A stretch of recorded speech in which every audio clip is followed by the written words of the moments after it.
আর যখন মার্কেটে গিয়েছিলাম আমার গ্রাইন্ডারটা ঠিক করাতে, তখন এই কোকোনাটওয়ালা দাদাকে দেখলাম ঠেলা নিয়ে দাঁড়িয়ে আছে। শুধু একটা দাদাই নয়, অনেকজনাই দাঁড়িয়ে থাকে কোকোনাট নিয়ে। কি সুবিধে জানেন তো, ঘরের বাইরে বেরোলেই মানে 4-5টা ঠেলাওয়ালা দাঁড়িয়ে থাকে, কোকোনাট বিক্রি করছে। এই কোকোনাটের দাম না ডিফারেন্ট জায়গাতে ব্যাঙ্গালোরে ডিফারেন্ট রকম। অনেক জায়গাতে দেখেছি 20 রুপিসও রয়েছে, আবার 25ও রয়েছে, 35ও রয়েছে। ইনি বললেন 35 রুপিস একটা মালাইওয়ালা কোকোনাট। তো একটু কম মনে হলো, আমাদের এরিয়াতে একটু কম মনে হলো 35 রুপিস।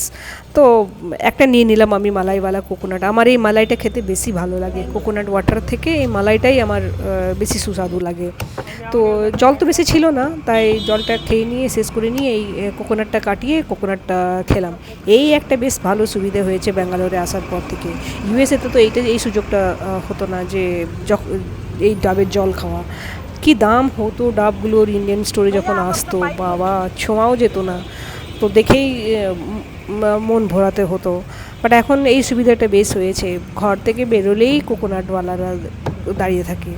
তো দেখে নিয়ে নিই, যতদিন আছি এই সুযোগটা তো নিয়ে নিই ব্যাঙ্গালোরে, তারপরে দেখা যাবে।